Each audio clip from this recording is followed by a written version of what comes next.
산상수훈 마태복음 5장부터 시작하는 예수님의 특별한 말씀을 함께 나누고 있습니다.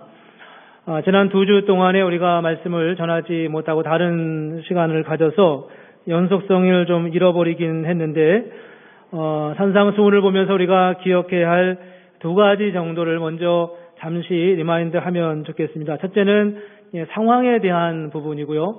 또 하나는 누구에게 그 말씀을 했느냐라고 하는 점입니다. 상황이란 마태복음 이 5장 1절부터 나오는데 그 앞에 4장 23절부터 25절까지 말씀해 보면 예수님께서 이 팔레스틴의 예루살렘과 유다와 갈릴리와 그리고 또 그 외에 요단강 건너편 데가볼리 지방 지도를 보시면 팔레스틴 지역에 거의 안 다니신 지역이 없을 만큼 모든 지역을 다니시면서 가난하고 힘들고 어렵고 질병에 걸려있고 귀신 들려있고 고통받고 고난받는 많은 사람들을 치유하고 회복하는 그런 사역을 이루셨습니다. 그래서 4장 25절 맨 마지막 절을 보면 수많은 무리가 따르더라 라고 하는 말씀이 바로 앞에 있는 부분에 나와 있습니다. 상황은 뭐냐 하면 예수님께서 많은 사람들을 고치시고 많은 무리들이 예수님을 따랐다라고 하는 게 상황적인 배경입니다. 그런데 두 번째는 하나님께서 예수님께서 이 산상수훈의 말씀을 누구에게 전했냐라고 하는 부분입니다. 1절에 보면은 이렇게 말씀하고 있습니다. 예수께서 무리를 보시고 산에 올라가 앉으시니 제자들이 나왔다라고 말씀하고 있습니다. 예수께서 무리를 보시고 산에 올라가 앉으시니 제자들이 나왔다. 저기 지금 두 부류의 사람이 나오는데 하나는 무리들이라고 하는 표현이고 또 하나는 제자들입니다. 산상수훈은 무리들에게 전한 말씀인지 아니면 제자들에게 전한 말씀인지에 대한 분별이 우리에게 필요합니다. 어찌 저 말씀만 봐가지고 우리가 쉽게 알기가 참 어려워요. 제자들이 그냥 앞으로 나왔다는 이야기인지 아니면 무리들도 함께 그 말씀을 들었다는 뜻인지 잘 알기 어려운데 만약 예수님께서 제자들에게만 복음을 전했다라고 산상수훈을 전했다고 가정하면 어떤 해석이 가능하냐 하면 앞에서 예수님께서 말씀하신 그 예루살렘, 팔레스틴 전 지역을 다니시면서 사람들을 고치고 또 귀신 들린 것을 치유하고 그 많은 질병 속에서 그들을 구원하신 사건은 그렇게 중요한 의미로 취급받기가 어렵습니다. 그게 중요한 게 아니라 교회에 나오는 것은 병을 고치기 위해서 나온 게 아니라 예수를 믿고 정말 복음이 뭔지를 알기 위해서 아는 게 중요한 거지 치유가 중요한 게 아니다. 이렇게 해석할 수 있게 됩니다. 근데 만약에 그게 아니라 예수님의 말씀을 무리들도 함께 같이 들었다라고 말하면, 라고 이해를 하면 어떤 해석이 가능하냐 하면 예수님께서 사람들을 다 치유하고 회복시키긴 했지만 그것으로 충분한 게 아니라 그렇게 해서 우리가 예수님을 알긴 했지만 그 다음 단계로 우리가 그리스도의 하나님 앞에 주님 앞에 나와서 그 다음 단계로 정말 구원이 뭔지 정말 우리가 예수를 믿으면서 어떻게 우리의 삶이 바뀌어져 가는 것인지 그 다음 단계는 무엇인지 우리가 어떻게 주님을 더 믿어가고 알아가는지에 대한 연속선상에서 우리가 이 말씀을 이해할 수 있습니다. 이거는 사실 굉장히 중요한 부분인데 마지막 7장 28절에 가면은 이렇게 산상수훈을 마무리하고 있습니다. 예수께서 이 말씀을 마치심에 무리들이 그의 가르치심에 논란이라고 말하고 있습니다. 결국 사실 5장 1절만 보면 이 예수님께서 전하시는 산상수훈이 제자들에게만 전하신 건지 아니면 무리들에게까지 전한 건지 잘 모르지만 마지막을 보면 그 말씀을 듣는 사람들이 다 무리들이었음을 보여주고 있습니다. 제자들에게만 전했다고 한다면 그건 무리들을 우리 같은 사람은 범접할 수 없는 그런 특별한 말씀이라고 생각할 수 있는데 사실은 그것이 아니라 우리 모두가 약한 사람들조차도 모두가 다 그리스도의 은혜의 자리로 나아가는 그 과정 중에 있다고 하는 것을 우리에게 보여주고 있습니다. 그래서 산상수훈을 이해할 때 우리는 산상수훈이 꼭 이걸 지켜야 천국에 간다 이런 의미로서 이해하는 게 아니라 믿음의 과정으로 하나님께서 우리를 한 단계씩 이끌어 가시는 것을 보여주고 있다는 겁니다. 예를 들면 지난번에 말씀드린 것처럼 3절에 이렇게 말씀을 시작하고 있습니다. 우리 같이 한번 읽어볼까요? 시작. 신령이 가난한 자는 복이 있나니 천국이 그들의 것이며. 예. 심령이 가난한 자는 복이 있나니 천국이 그들의 것이다 라고 말씀하고 있습니다. 심령이 가난한 게 뭘 의미합니까? 마음이 가난하다는 게 뭘 의미하나요? 마음이 가난하다는 말은 하나님의 나라를 열망하는 것과 관련이 있습니다. 하나님의 나라를 소망하는 것과 관련이 있어요. 마음이 가난하다, 마음이 부요하다, 이건 뭐예요? 이건 우리가 일상적으로 쓰는 뉘앙스하고는 조금 다르긴 하지만 마음이 가난합니다. 무엇인가를 열망하는 마음이 있어요. 무엇인가를 간절히 소망하는 마음이 있습니다. 무리들이 예수님을 따라다녔어요. 따라다니고 병을 고치고 귀신 들린 것을 고치고 여러 가지 고난과 곤경과 어려움 속에서 안진뱅이가 일어나는 등 여러 가지 일들을 겪기 시작했습니다. 경험을 하기 시작했습니다. 놀라운 일들이 그들에게 일어나기 시작했어요. 이런 놀라운 사건들이 그들의 마음에 무슨 마음을 주었겠냐 하는 것입니다. 아무런 일이 없었던 사람들은 그냥 매일의 양식을 먹으면 족하는 거예요. 여러분, 안진뱅이가 낫기를 원하는 마음이 있을까요? 이 땅에 살아가면서. 그런데 어느 날 안진뱅이가 예수를 만나면서 치유를 받았습니다. 일어나게 됐어요. 금방 그의 생각 속에 무슨 생각이 들까요? 아, 내 친구 안진뱅이 또 한 사람 있는데, 이렇게 생각되지 않겠어요? 귀신 들린 사람이 귀신이 나왔습니다. 아, 나는 귀신 들려 나왔지만 내 옆에 귀신 들린 건 아니지만 또 다른 질병이 있는 거예요. 아, 그 친구도 나았으면 좋겠는데, 이런 마음이 듭니다. 평소에는 그런 생각을 전혀 한 적이 없었어요. 평소에는 이런 질병이 나을 수 있을 것이라고 생각해 본 적이 없어요. 그런데 예수님의 능력을 체험하고 경험한 다음에 그들 안에 평소에는 전혀 생각하지 않았던, 평소에는 전혀 꿈꾸지 않았던, 평소에는 전혀 이런 일이 일어날 거라고 기대하지 않았던, 이건 내 운명이야, 난 이렇게 해서 평생 살아가는 존재야, 이렇게 생각했던 내 인생에 대해서, 이렇게 생각했던 내 친구에 대해서, 내 부모님에 대해서, 내 자녀에 대한 새로운 열망과 새로운 꿈이 그들의 마음속에 생겨지기 시작했다고 하는 것입니다. 오늘 본문에서 말씀하는 심령이 가난한 자는 복이 있나니 천국이 저희 것입니다. 마음에 가난한 자는 복이 있나니 저가 천국을 소유할 것이다. 이제까지는 그런 소망이 없었지만 무엇인가를 향하여 열망을 가지고 하나님을 향한 주님을 만나면서 내 이전에 생각하지 않았던, 이전엔 꿈도 꾸지 않았던, 이전엔 전혀 생각도 안 하고 기대도 하지 않았던 그 어떤 일에 대한 소망이 내 가슴속에 들어오면서 그 일을 이루고 싶은 간절한 마음과 간절한 꿈이 내 마음에 용솟음치듯이 그렇게 일어나면서 그렇게 하나님의 은혜를 사모하고 간절히 소망하는 사람에게 무엇이 주어진다고요? 천국이 저희 것입니다 라고 말씀하고 있다는 겁니다. 정말 천국이 무엇인지를 그들과 함께 경험하게 해준다고 하는 것입니다. 그것이 바로 산상수훈을 시작하는, 팔복을 시작하는 주님의 말씀의 첫 성이었습니다. 예수님께서 많은 팔레스타인을 다니시면서 그 많은 사람들을 고치시고 그들의 마음이 가난해졌어요. 그들의 마음이 과연 이 예수님을 따라다니면 무슨 일이 우리의 인생에 앞으로 일어나게 될 건가? 이런 일도 하신 분이 앞으로 장차 어떤 일을 또 행하실 것인가? 그런 기대를 하면서 주님을 향하여 새로운 열망과 소망을 가지고 한 걸음씩 남들에게 내 꿈을 이야기하면 남들이 비웃을지 모르지만 내 마음속에는 깊은 곳에는 남이 모르는 마음의 간절함과 소망을 갖기 시작하게 되었다는 거죠.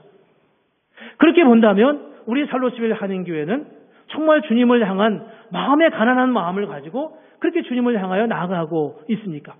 우리의 마음속에는 정말 주님을 경험했기 때문에 하나님이 우리에게 주시는, 내가 이전에는 꿈꾸지 않았던, 내가 이전에는 기대하지 않았던 그 어떤 일들에 대한 소망을 가지고 하나님 앞에 기도하며 나아가고 있습니까?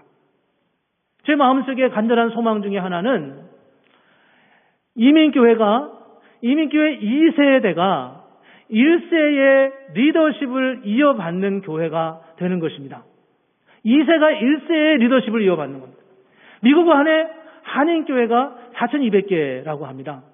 그 4,200개의 교회는 대부분 다 1세 중심의 리더십으로 지금 교회를 섬겨가고 있어요. 그 4,200개의 교회가 큰 교회도 있고 작은 교회도 있죠. 다 한국어로 예배를 드리고 있습니다.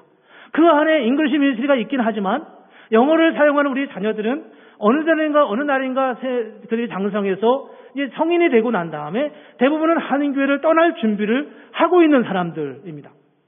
어떻게 하면 2세대가, 다음 세대가 1세대의 리더십을 이어서 한인교회를 세워가며 그 4,200개의 교회가 온전한 하나님의 교회로서 주님을 섬기고 예배하는 그런 교회가 될 수 있겠습니까? 가능하다고 생각하시나요? 이론적으로 생각하면 그냥 아무 문제가 없지만 막상 교회의 현실 속에 깊이 들어가 보면 그게 그렇게 쉽지 않다는 것을 알게 됩니다. 그러나 우리의 마음속에 그런 꿈이 생기는 거예요. 어떻게 우리가 하나님의 교회가 주님의 이름으로 세워진 이 교회가 앞으로는 이민자도 줄어든다고 하는데 거의 사라진다고 하는데 어떻게 이 아름다운 교회당을 세워놓고서 우리 다음 세대가 1세가 세워놓은 그 믿음과 그 신앙을 이어갈 수 있겠는가 하는 것입니다. 조금 더 나아가면 우리 교회 같은 잉글리시 미니스트리가 있죠. 올 네이션스 처치라고 이름을 붙이고 함께 예배하지만 우리가 어떻게 함께 갈 수 있는가? 어떻게 함께 언어가 다르고 피부색이 다르고 서로 문화가 다른 우리의 존재들이 함께 하나님의 교회를 세워가면서 갈 수 있는가? 많은 질문을 우리가 하고 이 일에 대해서 고민하고 있습니다. 어려울 것 같다. 힘들 것 같다. 저도 방법이 잘 안 보여요. 정말 이게 가능할 건가? 저에게 그 이야기를 방법이 있다고 한번 얘기해 보라고 하면 할 말이 없습니다. 그러나 제 마음속에 분명한 것 하나는 그 일에 대한 열망이 있다는 거예요. 방법은 어떻게 될지 모르겠어요. 정말 가능할지 안 가능할지는 내가 말할 수 없어요. 목사가. 그렇지만 정말 그 일이 이루어졌으면 좋겠다라고 하는 마음은 정말 마음에 간절히 있다는 겁니다. 불가능한 일을 소망하는 것입니다. 불가능한 일을 향하여 마음을 쏟아가는 거죠. 전혀 있을 수 없는 일을 향하여서 우리 마음에 그 꿈을 품고 주님께서 그 일을 행하실 것을 믿고 나아가면서 하나님께서 행하실 일을 기대하면서 우리의 인생과 우리의 교회를 통해 이루실 하나님의 역사를 바라보는 거죠. 그게 바로 마태복음 5장부터 시작하는 이 산상수훈 그리고 그 팔복을 시작하는 주님의 말씀을 듣는 회중들의 마음이었고 그 마음을 오늘 주님은 이렇게 시작하고 있습니다. 심령이 가난한 자는 복이 있나니 천국이 저희 것임이라고요. 여러분의 마음이 가난해서 정말 무엇인가 하나님이 우리의 생애를 통해 여러분의 생애를 통해 무엇인가를 하기를 원하는 마음이 간절하게 일어난다면 하나님 오늘은 제가 질병을 치유받았지만 내일은 내 형제가 치유를 받았으면 좋겠습니다. 하나님 오늘은 이 A교회가 새롭게 회복됐다고 하는데 하나님 B교회도 그런 회복이 필요합니다. 하나님 지금 내 형제가 우리 교회 성도 한 사람이 지금 마음의 상처를 입고 인간관계의 갈등으로 고민하고 고난 겪고 있는데 하나님 내 문제가 해결된 것처럼 그의 인생에도 그런 새로운 하나님의 역사가 일어났으면 좋겠습니다. 우리 중에 어느 친구는 학교를 포기하고 이래 힘들었습니다. 그의 인생에 새로운 역사가 일어났으면 좋겠습니다. 전혀 인간의 눈에 보기엔 불가능해 보였던 일들이 어느 순간 우리의 마음속에 하나님을 향한 소망과 믿음의 비전으로 주님을 향하여 나아가게 하시는 그 꿈을 갖게 하시는 것이 바로 첫 번째 복의 주님의 말씀의 의미였습니다. 애통한 자는 복이 있다고도 하는 것도 마찬가지이고 온유한 자는 복이 있다는 말씀도 마찬가지이고 의에 줄이고 목마른 자라고 하는 것도 주님의 은혜의 역사에 참여한 사람들이 함께 누리게 하시는 하나님의 은혜의 장이라고 하는 것입니다.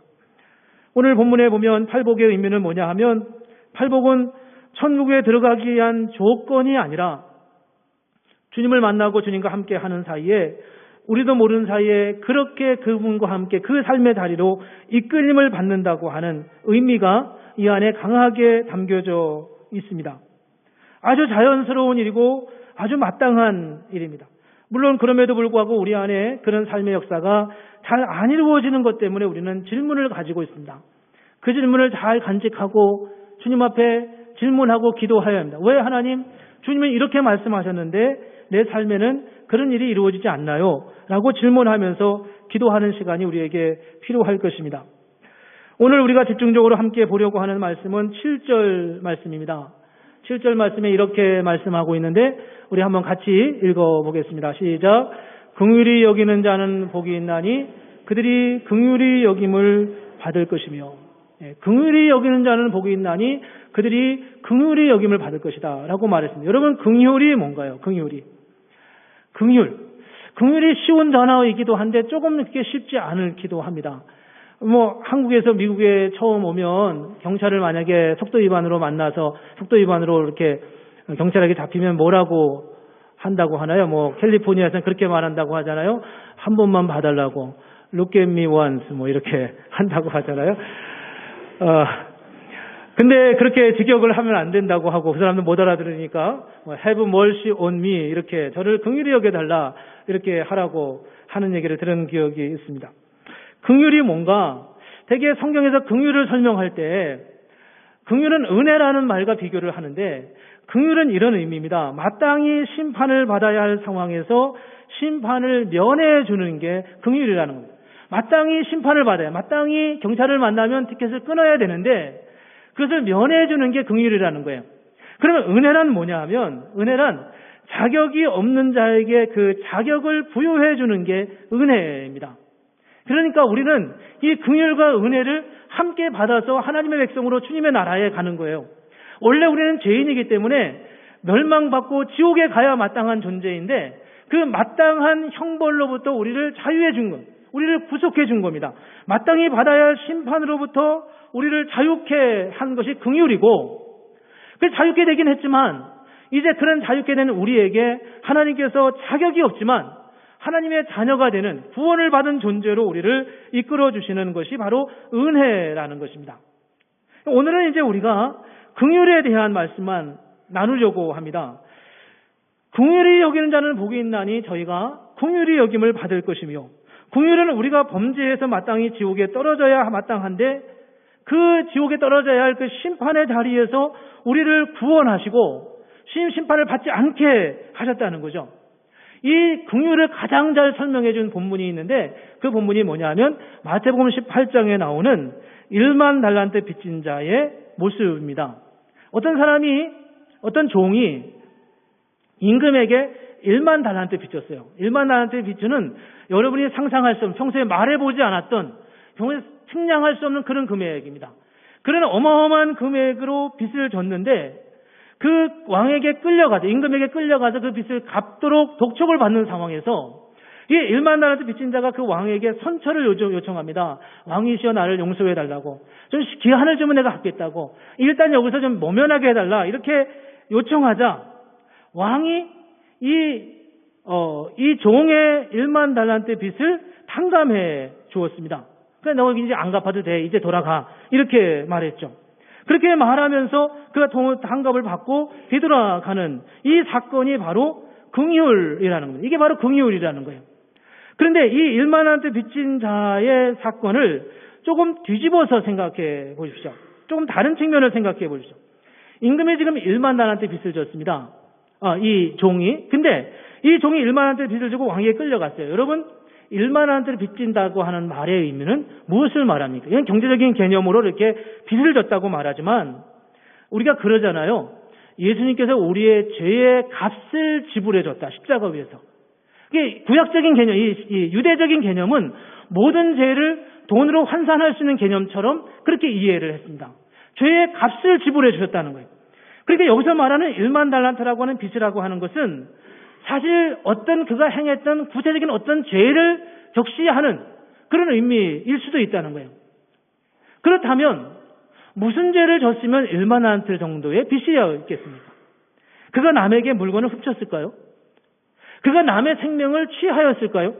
어떤 죄를 지었으면 과연 1만 달란트 평생을 일해도 갚을 수 없는 그런 빚을 졌다고 비유할 수 있겠습니까? 강단에서 표현하기가 좀 그렇지만 제가 가장 악한 죄를 표현할 때 뭐라고 표현할까 하다가 이런 생각이 났습니다. 유아, 강간, 살해범. 근데 이쯤이면 그거에 해당하는지 모르겠습니다. 혹독한 방법으로 잔인한 방법으로 사형을 당해도 마다할 수 없는 뭐라 할 수 없는 그런 죄를 범한 사람이 바로 1만 달란트 빚진 자라고 하는 거예요. 근데 그렇게 빚진 자가 왕에게 찾아갔는데 임금이 이 사람이 나를 용서해달라고 말하자 그 순간 그 자리에서 모든 1만 달란트 빚진 것을 탕감해 주었다는 게 오늘 이 비유의 첫 번째 앞에 부분의 앞에 부분의 내용입니다. 그리고 오늘 이 말씀을 하시는 예수님의 의도는 그런 거예요. 어떤 면에서 지금 예수님을 따라다니는 모든 사람들은 다 이런 일반한테 빚진 자로서 탕감을 받은 존재라고 하는 것입니다. 생각해 보십시오. 내가 안진병이었습니다. 평생 난 걸어다니는 거예요. 일종의 평생 수감을 되는, 평생 형벌을 받아야 되는, 평생 그 상태로 살아가야 되는 그런 존재였습니다. 내가 귀신 들린 사람이었습니다. 고칠 수 없는 거예요. 평생 그렇게 살아야 되는 거예요. 이거는 일생 동안 그렇게 그 형벌을 받아야 종신형을 받은 거죠. 내가 어떤 질병, 중풍병에 걸렸습니다. 그 병을 그 시대에 어떻게 고칠 수 있겠어요? 지금인들 어떻게 고칠 수 있겠어요? 평생 그 짐을 지고 가야 하는 종신형 처벌을 받은 사람에게 하나님의 그 순간 단 한마디로 그들의 질병을 치유해 주셨습니다. 이게 일만한테 빚진 자의 탕감받은 말씀의 본질적 의미였습니다. 그런데 이 비유의 사건이 여기서 끝나는 게 아니라 그 다음으로 이어져 가고 있는데, 그 일만한테 빚진 자가 집으로 너무 좋아서 돌아가다가 자기에게 100데나리온 빚진 자를 만나서 그게 빚을 갚으라고 멱살을 잡으면서 막 하다가 이 사람이 금방 못 갚는다, 조금 시간을 달라 이렇게 말하자 그걸 참지 못하고 그 사람을 감옥에 가둬버리는 사건이 일어나게 되었어요. 그러자 이 소식을 들었던 이 왕이 이 사람을 다시 불러들여서 그를 감옥에 가두는 사건이 마태복음 18장에 나오는 일만나한테 빚진 자의 사건입니다. 여러분, 이 비유의 사건을 잘 아실 거예요. 이 비유의 사건을 보면서 이런 질문을 해보지 않으셨는지 모르겠습니다. 임금님이 일만나한테 빚진 자를 탕감해 줄 때 그 임금이 이 사람을 이 조건부로다가 그 사람의 빚을 탕감해 주었는가 하는 것입니다. 내가 너한테 일만나한테 빚진 거 용서해 줄 테니까 너도 가서 너에게 빚진 자 있으면 용서해 줘. 이렇게 조건부로 주었냐는 겁니다. 그러지 않죠, 그렇죠? 그런 조건을 달지 않았어요. 그런 조건을 달지 않았음에도 불구하고 지금 임금이 그 소식을 들은 다음에 그 사람을 다시 가둬가지고 네가 도대체 뭘 하는 거냐라고 말하면서 그를 다시 평생 감옥에 갇히게 하는 그런 사건으로 그를 심판을 내리고 있는 것을 볼 수 있습니다. 그러면 이 말씀을 우리가 어떻게 이해해야 하겠습니까? 주님이 우리를 용서하셨어요. 주님께서 우리를 긍휼히 여기셨습니다. 주께서 우리로 하여금 평생 영원히 형벌을 받아야 할 그 삶의 자리에서 우리를 구속하시고 구원하셔서 하나님의 자녀가 되게 하시고 탕감해 주셨습니다. 그런데 우리에게 그렇게 말하는 거예요. 100데나리온 빚진 자에게 자의 죄를 용서해 줘. 우리가 그렇게 용서하지 않자 우리를 다시 없었던 것으로 우리 다시 지옥으로 넣으신다. 이런 의미냐 하는 것입니다. 이 말의 의미를 우리가 어떻게 이해해야 되겠습니까? 이 말씀은 아주 상식적인 부분에서 말씀하고 있는 것을 볼 수 있습니다.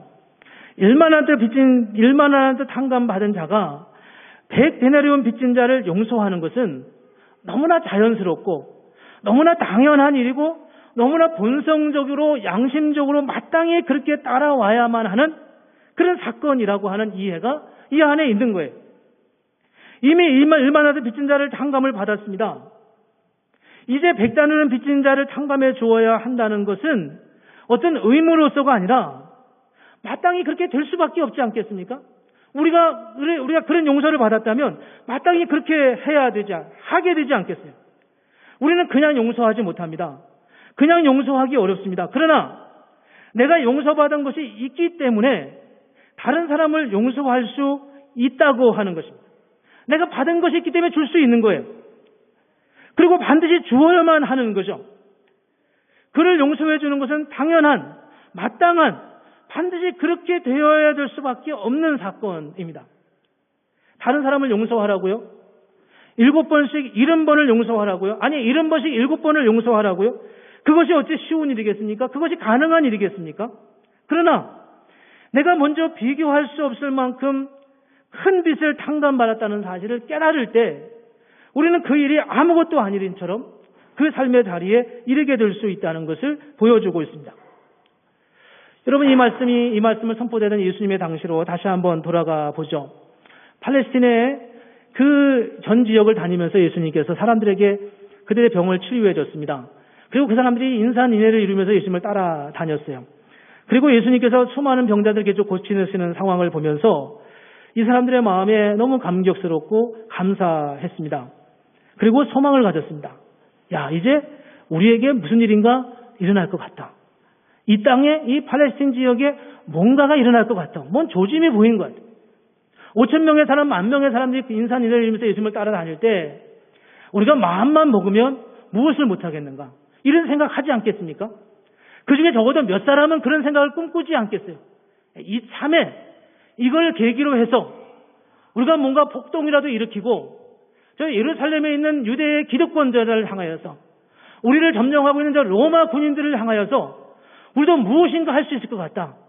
이런 마음의 분노와 그리고 그런 어떤 그런 분노를 갖게 될 가능성이 있습니다. 실제로 예수님의 제자 중에 가룟 유다는 그런 의도를, 그런 마음을 품었던 것으로 여겨지는 거예요. 실제로 그런 일이 있었고요. 근데 그런 상황 속에, 그런 마음이 사람들 마음속에 꿈틀꿈틀 일어나고 이제 우리가 뭔가 우리의 적대 세력을 향해서 무엇인가 칼을 뽑을 수 있는 그런 상황이 됐다고 생각할 바로 그 타이밍에 주님께서 그들을 향하여서 이렇게 말씀하는 겁니다. 긍휼히 여기는 자는 복이 있나니 그들이 긍휼히 여김을 받을 것이다 라고 말씀하고 있습니다. 우리는 이미 긍휼히 여김을 받은 자들입니다. 우리는 이미 평생 그렇게 살아야만 하는, 평생 그렇게 병자로 살아야만 하는, 평생 그렇게 고난을 당하며 살아가야만 하는 그런 존재였는데 우리를 구속하시고 하나님의 자녀로 긍휼히 여김을 받았습니다. 그러므로 긍휼히 여기는 자는 그들이 또한 긍휼히 여김을 받을 것이다 라고 말씀하고 있습니다. 이 말씀의 의미가 무엇이겠습니까? 이것은 바로 하나님께서 우리에게 오늘 이 긍휼히 여기는 자는 복이 있다라고 하는 말씀은 마태복음 18장에 나오는 그 말씀의 중간 부분부터 시작한다고 보면 됩니다. 중간 부분부터. 중간에 이미 1만 달란트를 빚진 것을 탕감을 받았어요. 구원의 구속의 은총을 받았습니다. 오늘 마태복음 산상수훈에 비교하면은 4장에 나오는 수많은 사람이 치유를 받은 사건이 바로 그 사건이었습니다. 그 체험을 한 그 사람들을 향하여서 주님께서 이렇게 말씀하고 있는 것입니다. 긍휼히 여기는 자는 복이 있나니 여러분들이 저들을 긍휼히 여겨야 된다라고 말씀하고 있습니다. 우리도 모르는 사이에 우리도 모르게 자꾸 다른 사람 누군가를 향하여서 분노의 마음을 품고 정죄의 마음을 품고 있을 때 주님은 우리에게 이렇게 말씀합니다. 긍휼히 여기는 자는 복이 있나니 저희가 긍휼히 여김을 받을 것입니다. 일만한테 빚진 자는 복이 있나니 저희는 또한 100데나리온 빚진 자를 용서해야 된다라고 말씀하는 것입니다. 만약 100데나리온 빚진 자를 용서하지 않고 그를 다시 감옥에 가두었을 때 임금이 그를 다시 끌어들여서 감옥에 다시 거두는 것은 임금의 약속의 위반이 아니라 거저 주셨다고 하는 그런 약속을 위반하는 게 아니라 그건 마땅한 순서였고 마땅한 반응이어야 한다고 하는 것이 본문에 흐르는 밑바닥에 흐르는 흐름이라고 하는 것입니다. 그래서 오늘 본문 속에서 우리가 두세 가지를 함께 기억하면 좋겠습니다. 첫째는 우리는 이미 긍휼을 받은 자라는 사실을 기억해야 한다는 것입니다. 우리는 이 사실을 너무 쉽게 잊어버립니다. 그래서 마치 내가 심판관이 된 것처럼 이야기를 해요. 하나님의 은혜를 따라 정말 일만한데 빛을 상감받고 주님 앞에 나와서 예배하는 예배자로서 주님 앞에 서 있지 않고 마치 내가 교회를 너무 잘하기 때문에 내가 모든 것을 분별하고 내가 모든 것을 판단해야 되는 사람처럼 그렇게 자기 자신을 여길 때가 참 많이 있다는 것입니다. 여러분 세례받을 때 기억나시나요? 이런 질문을 우리는 세례받을 때 합니다. 여러분들은 하나님 앞에서 자신들이 죄인인 줄 알며 그의 진노를 면치 못할 줄 알고 그의 크신 자비하심에서 구원 얻는 것 외에 소망이 없는 줄로 믿습니까? 이런 질문을 하면서 우리 질문 앞에서 우리는 매번 예라고 대답했고 그렇게 대답하는 사람들을 우리 뒤에도 계속해서 보고 있습니다. 여러분들은 그리스도께서 하나님의 아들 되심과 죄인의 구주가 되신 줄 믿으며 성경에서 말한 바와 같이 당신을 구원하실 이는 오직 예수뿐이신 줄 믿으며 그에게만 의지하기로 서약합니까? 아멘이라고 우리는 대답을 했습니다. 그럼에도 불구하고 우리는 마치 의인이 된 것처럼 그렇게 생각하며 살아가는 우리의 삶의 모습은 과연 무엇 때문입니까? 우리는 하나님 앞에 죄인이었으며 그의 진노를 면치 못할 줄 알고 그 진노가 너무 두려워서 그의 크신 자비하심을 의지하며 그 외에 다른 방법으로는 소망이 없다는 것을 믿기에 주님 앞에 나와서 우리가 주님 앞에서 주의 긍휼을 받은 자입니다. 그 긍휼이 아니고는 우리가 구원받지 못한 자입니다라고 하는 이 사실을 오늘도 계속해서 기억하며 주 앞에 가야 한다는 것입니다. 두 번째 말씀은 100데나리온 빚진 자를 용서해야 한다는 것입니다. 우리는 우리에게 100데나리온 빚진 자를 용서해야 합니다. 왜냐하면 우리가 1만 달란트 빚진 빚을 탕감받았기 때문입니다. 100데나리온은 사실 1만 달란트에 비하면 아무것도 아니지만 100데나리온은 노동자가, 당시 노동자가 100일 동안 일을 해서 해야만 벌 수 있는 그런 금액입니다. 적은 금액은 결코 아니에요. 우리가 어떻게 그들을 용서한다는 것이 그렇게 쉽거나 녹록한 일은 아닙니다. 그러나 그럼에도 불구하고 우리가 1만 달란트 빚진 자였는데 용서받았다고 하는 사실을 기억하는 순간 우리는 우리에게 100데나리온 빚진 자를 용서하는 것은 그렇게 어려운 일이 아님을 보여주고 있습니다. 주님 앞에서 우리의 죄를 용서받았습니다. 우리의 질병을 탕감받았습니다. 평생 이 질병을 지고 가야만 하는 그런 삶의 상황에서 주님이 어느 날 나에게 찾아와서 내게 그 은혜를 베풀어 주셨고 나를 안진뱅이인 나를 일어서게 했고 내 중풍문자를 고쳐주셨습니다. 그래서 주님을 따라 이제 내 평생 정말 놀라운 삶의 역사를 이루어가게 됐습니다. 그 주님이 우리에게 100데나리온 빚진 자를 탕감해 주라고 말씀하고 있습니다. 기꺼이 감당할 수 있는 일 아니겠어요? 가능한 일 아니겠습니까? 그런데 마치 우리가 의인인 양 그렇게 생각하고 마치 우리가 심판자인 양 그렇게 여기는 것은 옳지 않음을 우리에게 보여주고 있습니다. 세 번째는 긍휼이 없는 자는 긍휼 없는 심판을 당한다는 사실을 기억해야 합니다. 본문을 교리적으로 생각하면 우리가 좀 혼돈을 갖게 될 수 있을지 모르지만 우리가 긍휼을 받은 존재들이잖아요. 그런데 내가 긍휼을 베풀지 않으면 긍휼 없는 심판을 받게 된다는 겁니다. 다시 처음으로 원점으로 돌아가게 된다는 것을 보여주고 있습니다. 물론 우리는 우리의 행위로 구원받지 않습니다. 아무런 공로 없이 전적으로 예수 그리스도의 십자가의 은혜로 우리는 하나님의 은혜를 받고 구원받은 하나님의 역사, 하나님의 은혜입니다. 그 하나님의 은혜는 여전히 지금도 유효합니다. 그런데 우리가 나가서 우리에게 100데나리온 빚진 자를 용서하지 않으면 어떤 일이 발생할지를 상상해 보십시오. 어떤 한 종이 임금에게 갔습니다. 일반인한테 빚졌습니다. 사람들이 웅성웅성거립니다. 저 사람이 이제 죽었어. 못 나올 거야. 그렇게 이야기합니다. 그런데 어찌어찌 하다가 그 사람이 기분 좋게 밝은 얼굴로 왕궁에서 나오고 있습니다. 왕이 저를 용서했대. 이렇게 말합니다. 정말 놀라운, 우리 임금이 정말 인자하신 분이구나. 정말 사랑이 많으신 분이구나. 하나님이 아니고서야 어떻게 저런 일을 할 수 있겠는가? 감동하고 있습니다. 그러다가 그 사람이 지나가다가 자기에게 빚진 100데나리온 빚진 자를 끌고 가서 감옥에 가두고 있습니다. 사람들이 다시 웅성웅성거리기 시작합니다. 저 사람이 글쎄 그런 일을 했대. 얼마나도 빚졌는데 그 일을 임금이 용서해줬는데 자기에게 100데나리온 빚진 자를 용서하지 않고 감옥에 가뒀다는 거야. 어떻게 저걸 임금님이 들으면 어떻게 하실까? 생각하고 있습니다. 하루가 지났어요. 이틀이 지났어요. 3일이 지났어요. 한 달이 지났습니다.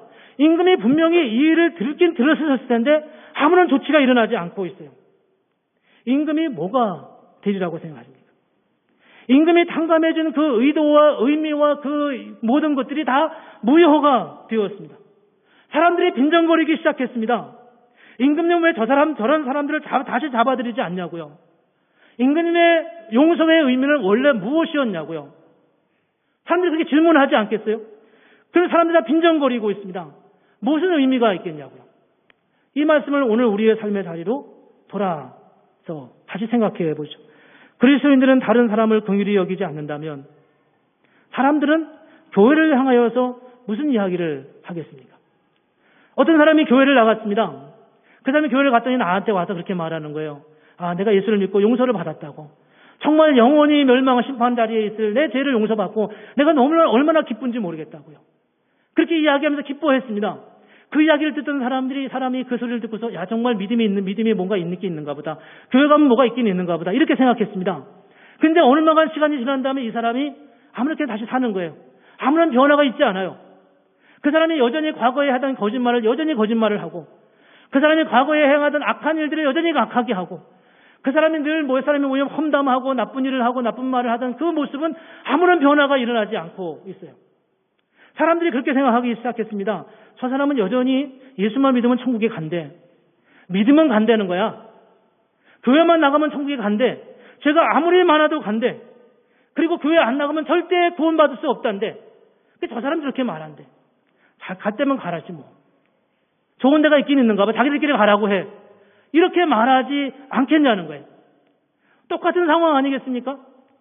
1만 원짜리 빚을 지는 것, 그건 주님이 그의 왕의 의도는 처음부터 끝까지 거저 주신 거예요. 100데나리온 빚진 자를 탕감해 주라고 하는 것은 조건이 아니었습니다. 그것은 그에게 의무사항이 아니었어요. 왕은 기꺼이 그렇게 해주고 싶었어요. 그리고 그거에 대한 반응으로 마땅히 그렇게 살아가기를 기대했어요. 그리고 그렇게 200데나리온 빚진 자를 탕감해 주는 것은 그 사람에게 그렇게 어렵거나 힘든 일이 아니었어요. 단 언제만 내가 1만 달란트 빚졌다고 하는 사실을 기억하는 그 순간에만, 그것을 기억하는 그 순간에만 100데나리온 빚진 자를 탕감해 주는 것은 그렇게 그에게 어렵거나 힘든 일이 아니었다고 하는 것입니다. 그런데 우리는 다 어떤 상황이 됐나요? 우리가 다 심판자가 되어버렸습니다. 교회에 와서 우리는 모두가 다 모든 걸 분별하고 판단하고 비판하고 뭐는 이래야 된다고 교회는 이런 것이라고 말하는 그런 심판자가 되어버렸어요. 우리가 하나님의 입장이 되었습니다. 저 사람은 용서하면 안 되는 사람이라고요. 저 사람은 그거에 대한 값을 받아야 된다고요. 하나님이 저 사람에게는 얼마간의 고난의 기간을 통해서 회개해야 된다고요. 어쩌면 그것은 하나님이 치시는 것이라고요. 감히 말하기 힘든, 감히 두려워서 말하기 힘든 그런 말들을 우리는 너무 쉽게 말하고 있습니다. 과연 복음이라는 게 무엇이겠습니까? 과연 우리가 어떻게 주님 앞에 서 있으며 우리는 어떻게 주님의 그 십자가의 사건 앞에 나아가야 하겠습니까? 예수 그리스도의 십자가의 은혜로 구원을 받았다고 믿음의 고백을 하는 사람들이 다른 사람을 정죄하고 비난하고 평가하고 마치 스스로 의인이 된 것처럼 여긴다면 과연 그가 1만 달란트 빚을 탕감받은 고백이 있냐 하는 것입니다. 그리고 그가 1만 달란트 빚진 빚을 탕감받지 못했다면 그 사람은 장래의 천국과 전혀 관계없는 그런 존재 아니겠습니까? 그래서 오늘 본문을 보면서 우리가 다시 한번 우리 자신의 모습을 돌아보면서 어떻게 하나님의 은혜의 역사 안에 참여할 것인가를 생각하면 좋겠습니다. 다른 사람이 잘 분별하지 못하는 것 같으면 그를 판단하지 않고 기도하며 기다릴 수 있으면 좋겠습니다. 다른 사람이 자기 생각을 주장하고 그 생각이 가장 옳다고 말하면 그를 판단하지 말고 그가 생각을 정리할 수 있을 때까지 기도하면서 인내할 수 있으면 좋겠습니다. 그가 누군가로부터 상처를 받고 그 상처를 도리어 나에게 화풀이 하는 것처럼 느껴지면 그를 그리스도의 사랑처럼 주님께서 나를 그렇게 품어 안으신 것처럼 더 큰 가슴으로 그를 품어 안고 그가 그 모난 마음을 다 쓰다듬고 다 정리하고 주님의 큰 넓은 가슴에 안겨서 주님의 은혜만으로 내가 살 수 있노라고 고백하는 그 순간까지 그를 인내하며 기다릴 수 있으면 얼마나 아름답고 얼마나 복된 교회이겠습니까? 그야말로 그것이 정말 교회 아니겠습니까? 그야말로 그것이 정말 1만 달란트 빚진 자의 고백 아니겠습니까? 그야말로 그것이 긍휼을 입은 자, 긍휼을 베푸는 자가 긍휼을 입는다고 하는 주의 말씀에 참된 의미 아니겠습니까? 오늘 우리에게 주시는 주님의 음성을 함께 들으면서 복음의 의미를 다시 한번 깨닫고 우리가 함께 주님 앞에 믿음의 고백으로 나아가는 그런 은혜가 있어서 우리 가정과 교회가 날마다 변화되고 새로워져가는 그런 은혜가 있기를 주님의 이름으로 축복합니다. 기도하겠습니다. 우리 함께 이 시간 주님의 말씀을 생각하면서